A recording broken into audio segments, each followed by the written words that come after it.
Most welcome to are के learning world. Are के learning world में आपका स्वागत है। तो चलिए स्टार्ट करते हैं चैप्टर 2 जो कि हमारा है समाजवाद एवं साम्यवाद। ओके, तो इस चैप्टर के अंतर्गत हम लोग यहाँ पे इससे रिलेटेड जो भी ऑब्जेक्टिव इंपॉर्टेंट्स है जो कई बार एग्जाम में पूछा गया उन सारे ऑब्जेक्टिव्स को देखेंगे। तो चलिए अब स्टार्ट करते हैं। तो आपका पहला क्वेश्चन है, कहता है रूस में कृषक दास प्रथा का अंत कब हुआ। अर्थात रूस में जो है कृषक दास प्रथा जो था, कृषक दास प्रथा, इस चीज़ को आप पढ़े होंगे। जो भी कृषक था एक दास के रूप में काम करता था, किसके लिए? पूंजीपतियों के लिए, जो भी जमींदार था उनके लिए। ठीक, दास का अर्थ होता है एक तरह का गुलाम। ये जो गुलाम था कृषक, जो इस चीज़ का अंत कब होता है? ऑप्शन आपको ए है 1861, ऑप्शन बी है 1862, ऑप्शन सी है 1863 और ऑप्शन डी है आपके पास 1864। तो ये कब अंत हुआ था? तो ये जो है आपको 1861 ईस्वी में अंत हुआ था। अर्थात ऑप्शन नंबर ए जो है हमारा वो क्या है? सही है। क्लियर है? चलिए नेक्स्ट देखते हैं क्वेश्चन नंबर 2 को। अब क्वेश्चन नंबर 2 देखते हैं। तो क्वेश्चन नंबर 2 आपसे कहता है रूस में जाड़ का अर्थ होता था। क्या होता था जाड़ का अर्थ? पीने का बर्तन था, ऑप्शन नंबर ए कहता है। ऑप्शन नंबर बी आपसे कहता है पानी रखने का मिट्टी का पात्र और ऑप्शन नंबर सी कहता है रूस का सामंत और ऑप्शन नंबर डी कहता है रूस का सम्राट। तो जार का अर्थ राजा होता है एक्चुअल में। ठीक है, कहाँ? तो रूस में जार किसे कहा जाता था? राजा को। और राजा को हम क्या कहते हैं? सम्राट कहते हैं। तो ऑप्शन नंबर डी जो है हमारा क्या हो जाएगा? सही हो जाएगा। जार का अर्थ क्या होता है? सम्राट। तो रूस का सम्राट जो था उसे रूस का जार कहा जाता था। तो ऑप्शन नंबर डी हमारा बिल्कुल सही है। चलिए नेक्स्ट क्वेश्चन नंबर 3 को देखते हैं। ओके,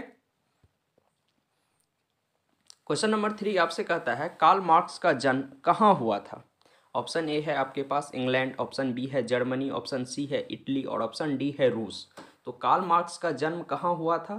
तो ये जो है आपको इटली में हुआ था। कार्ल मार्क्स का जन्म कब हुआ था? तो ये हुआ था आपको 1818 ईस्वी में। इस चीज़ को भी याद रखना है। सबसे पहले देख लेते हैं कि इनका जन्म कहाँ हुआ था। तो इटली में हुआ था। कब? तो 1818 ईस्वी में हुआ था। इस चीज़ को भी याद रखना है। क्लियर है? चलिए नेक्स्ट क्वेश्चन नंबर 4 को देखते हैं अब हम लोग। क्वेश्चन नंबर 4 आपसे कहता है साम्यवादी शासन का पहला प्रयोग कहाँ हुआ था। ऑप्शन ए है रूस, ऑप्शन बी है जापान, ऑप्शन सी है चीन, ऑप्शन डी है क्यूबा। तो कहाँ हुआ था साम्यवादी शासन का पहला प्रयोग?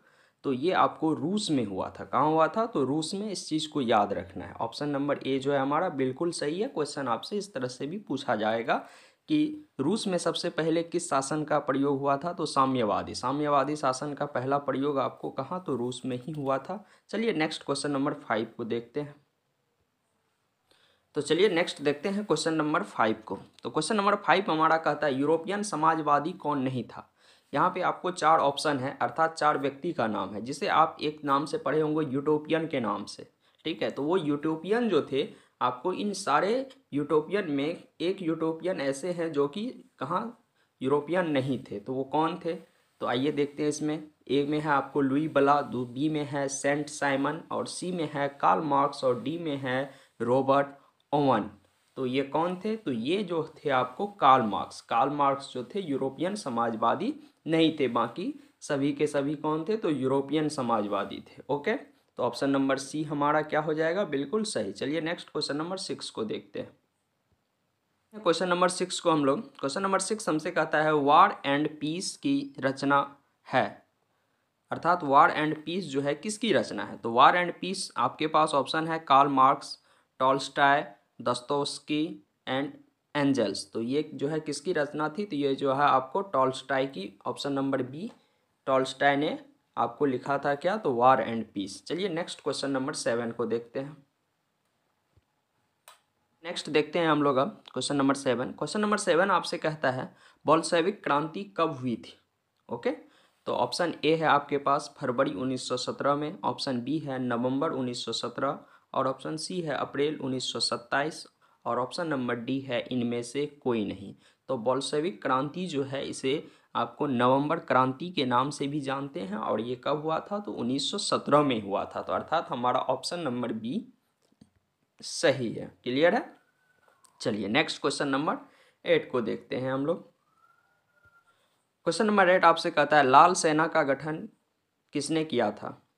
ऑप्शन ए है आपके पास कार्ल मार्क्स, ऑप्शन बी है स्टालिन, ऑप्शन सी है टॉर्टस्की और ऑप्शन डी है केरेंस्की। तो ये लाल सेना का गठन किसने किया था? तो लाल सेना का गठन जो किया था स्टालिन ने किया था। किसने किया था? तो स्टालिन ने किया था लाल सेना का गठन, अर्थात ऑप्शन नंबर बी हमारा सही है। क्लियर है? इस चीज़ को याद रखना है कि लाल सेना का गठन किसने किया था? तो लाल सेना का गठन स्टालिन साहब ने किया था। याद रखना है इस चीज़ को। चलिए नेक्स्ट क्वेश्चन नंबर 9 को देखते हैं। क्वेश्चन नंबर 9 आपसे कहता है लेनिन की मृत्यु कब हुई? अर्थात लेनिन का जो डेथ था वो कब हुआ? तो ऑप्शन ए है आपके पास 1921, ऑप्शन बी है 1922, ऑप्शन सी है 1923 और ऑप्शन डी है 1924। तो लेनिन की मृत्यु जो हुई थी वो कब हुई थी? तो वो हुई थी 1924 ईस्वी में। कब? तो 1924, अर्थात ऑप्शन नंबर डी। ठीक, यहाँ पे आपको ए में है 1921। 1921 में एक चीज़ याद रखना है आपको कि ये नई आर्थिक नीति जो बनी थी रूस में वो कब? तो 1921 में बनी थी। ठीक है, तो 1921 की आर्थिक नीति के नाम से आप इसे पढ़े भी होंगे एक टॉपिक के रूप में। तो ये आपको जो है यहाँ पे बात हो रही है लेनिन की, तो लेनिन की मृत्यु होती है 1924 में। क्लियर है? चलिए नेक्स्ट क्वेश्चन नंबर 10 में देखते हैं आप। ये क्वेश्चन नंबर 10 देखते हैं हम लोग। अब क्वेश्चन नंबर 10 आपसे कहता है ब्रेस्ट लिटोवस्क की संधि किन देशों के बीच हुआ था? ऑप्शन ए है आपके पास रूस और इटली, ऑप्शन बी है रूस और फ्रांस, ऑप्शन सी है रूस और इंग्लैंड, ऑप्शन डी है रूस और जर्मनी। तो ये किनके साथ हुआ था? तो ये रूस और जर्मनी के साथ हुआ था, अर्थात ऑप्शन नंबर डी हमारा सही है। तो इस चीज़ को याद रखना है कि रूस और जर्मनी के साथ जो संधि हुई थी वो संधि का क्या नाम था? तो संधि का नाम था ब्रेस्ट लिटोवस्क की संधि। ओके, चलिए नेक्स्ट क्वेश्चन नंबर 11 को देखते हैं हम लोग। अब क्वेश्चन नंबर 11 आपसे कहता है रूसी क्रांति के समय शासक कौन था? यहाँ पे 4 नाम है आपके पास। देखना है कि रूसी क्रांति जो हुई थी वो किसके समय हुआ था, अर्थात रूस का जार कौन था। अभी जस्ट हमने पढ़ा कि जार का अर्थ क्या होता है? सम्राट। तो यहाँ देखेंगे कि उस समय सम्राट कौन था। तो ए नंबर में आपके पास है जार निकोलस द्वितीय, ऑप्शन नंबर बी है आपके पास जरीना, ऑप्शन नंबर सी है रासपुटिन और ऑप्शन डी है इनमें से कोई नहीं। तो यहाँ पे आपका ऑप्शन नंबर ए सही है, जार निकोलस द्वितीय। ठीक है, ऑप्शन नंबर ए सही है। यदि आप बात करें कि जरीना कौन थी, तो जरीना इनकी वाइफ थी जार निकोलस द्वितीय का। ओके, और रासपुटिन जो था वो इनके चहीते थे, किनके? तो जरीना का। ठीक है, और यही कारण था कि इनकी पत्नी और जो है रासपुटिन, ये दोनों की नीति के कारण ही रूस में जो है एक क्रांति का रूप लिया था। क्योंकि जार निकोलस द्वितीय कहाँ गए थे? तो बाहर गए थे युद्ध पे। वो ये पढ़े होंगे आप। चलिए नेक्स्ट देखते हैं क्वेश्चन नंबर 12 को। अब और आपसे कहता है बोल्शेविक क्रांति का नेतृत्व किसने किया था? बोल्शेविक क्रांति अभी जस्ट हमने पढ़ा 1917 में जो हुआ था नवंबर का। तो इसका नेतृत्व किसने किया था? ऑप्शन नंबर ए आपके पास है केरेंस्की ने, ऑप्शन नंबर बी है आपके पास ट्रॉटस्की ने, ऑप्शन नंबर सी है लेनिन और ऑप्शन नंबर डी है स्टालिन ने। तो यह किसने किया था? तो ये आपको बोल्शेविक क्रांति का नेतृत्व जो किया था वो लेनिन ने किया था। कौन? तो लेनिन, ऑप्शन नंबर सी आपका सही है। और लेनिन की मृत्यु कब हुई थी? जस्ट आपने अभी पढ़ा, रिमेंबर करने की कोशिश कीजिए। तो हमने क्या पढ़ा? 1924 ईस्वी में इसकी मृत्यु हुई थी, 1924 ईस्वी में। ओके, चलिए नेक्स्ट क्वेश्चन नंबर 13 को देखते हैं। नंबर 13 आपने इससे पहले देख भी लिया है, तो आइए उसको देख लेते हैं। कहता है नई आर्थिक नीति कब लागू हुई थी? कहाँ? तो रूस में। कहाँ? तो रूस में। इस चीज़ को याद रखना है। ओके, इंडिया में भी आई थी नई आर्थिक नीति, तो वो आपको 1991 में आया था, जबकि रूस में 1921 में। और मैंने बता ही दिया। तो ऑप्शन नंबर ए है 1921, ऑप्शन बी है 1922, ऑप्शन सी है 1923 और ऑप्शन डी है 1924। तो इसका सही आंसर क्या हो जाएगा? ऑप्शन नंबर ए 1921, अर्थात 1921 में। चलिए नेक्स्ट क्वेश्चन नंबर 14 को देखते हैं। नंबर 14 आपसे कहता है कि रॉबर्ट ओवन कहाँ का निवासी था?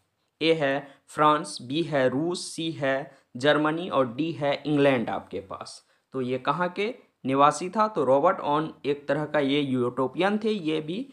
ठीक है, और ये कहाँ के वासी थे? तो ये इंग्लैंड के वासी थे। इकलौता यूरोपियन थे जो इंग्लैंड से बिलोंग्स करते थे। वो कौन थे? तो रॉबर्ट ओवन। इसलिए यह इंपॉर्टेंट हो जाता है इस चीज़ को याद रखने का। अब यूटोपियन मैं बार बार कह रहा हूँ, तो यूटोपियन का क्या अर्थ होता है? अर्थात ऐसा स्वप्न दिखाना जो संभव ही ना हो, उसे यूटोपियन कहा गया। ये भी पूछा जाता है यूटोपियन का अर्थ है क्या? अर्थ है कि मतलब ऐसा स्वप्न जो संभव ही ना हो, मतलब कोई चीज़ हम देखते हैं कि हमें ऐसे करना चाहिए वैसे करना चाहिए, लेकिन वो पॉसिबिलिटी नहीं हो। जैसे कि उन्होंने जो दास प्रथा था, लेबर के बारे में, श्रमिक के बारे में उन्होंने कहा कि उनको भरपूर आज़ादी मिलनी चाहिए, अधिक उसे कैजुअल लीव मिलनी चाहिए, मेडिसिन फैसिलिटीज़, फूड फैसिलिटीज़, इन सब चीज़ उन्हें देना चाहिए। शुरू शुरू में तो ठीक रहा, लेकिन बाद में उसका मिसयूज होने लगा था, तो सफल नहीं हुआ। इसी कारण से उसे यूटोपियन कहा गया था। ये चीज़ भी आप भली भांति जानते होंगे। चलिए नेक्स्ट क्वेश्चन नंबर 15 को देखते हैं। नंबर 15 आपसे कहता है, वैज्ञानिक समाजवाद का जनक किसे माना जाता है? वैज्ञानिक समाजवाद का जनक जो है किसे माना गया है? ऑप्शन ए है आपके पास कार्ल मार्क्स, ऑप्शन बी है लुई ब्ला, ऑप्शन सी है रॉबर्ट ओहन, ऑप्शन डी है लेनिन। तो ये जो है वैज्ञानिक समाजवाद का जनक किसे माना गया है? तो ये माना गया है कार्ल मार्क्स साहब को। किसे? तो कार्ल मार्क्स साहब को। ऑप्शन नंबर ए जो है आपको, कार्ल मार्क्स को जो है क्या कहा जाता है? वैज्ञानिक समाजवाद का जनक कहा जाता है। और इनकी एक बुक भी है जिसका नाम है दास कैपिटल। दास कैपिटल का लेखक कौन है? तो कार्ल मार्क्स साहब है, और उसे जो है श्रमिकों का बाइबिल भी कहा जाता है। ओके, तो इस चीज़ को भी याद रखना है। एंड अब चलिए इससे रिलेटेड मैं आपको इसका आंसर की भी दे देता हूँ, आप जो है अपने से भी बाद में मैच करा लेंगे अच्छे से। ओके, तो ये आपके पास आंसर की है, इस चीज़ को आप देख लें। और इस से रिलेटेड आपको और भी जो वीडियो होगा इस चैप्टर से रिलेटेड, जो भी बच गया होगा क्वेश्चन, एक पार्ट और इसका बना करके आपको दे दिया जाएगा, ताकि एग्ज़ाम में एक भी ऑब्जेक्टिव मिस ना हो। एंड आपको एग्ज़ाम से 10 से 15 दिन पहले पहले आपको जो है एक मॉडल सेट कम से कम 2 मिलेगा, जिससे कि आपको 100% क्वेश्चन आने की संभावना है। ओके, तो चलिए नेक्स्ट फिर देखते हैं। And thank you for watching this video. और आपके जो भी रिलेटिव हैं, मतलब जान पहचान में हैं क्लास 10th के, उनको ये भेजें, और आपको सारी मटेरियल इस बार अवेलेबल हो जाएगा। यदि आप इसको PDF फॉर्म में लेना चाहते हैं तो आप हमें मेल भी कर सकते हैं, और सब वीडियो में हमने मेल ID और WhatsApp नंबर भी दे दिया है। ओके।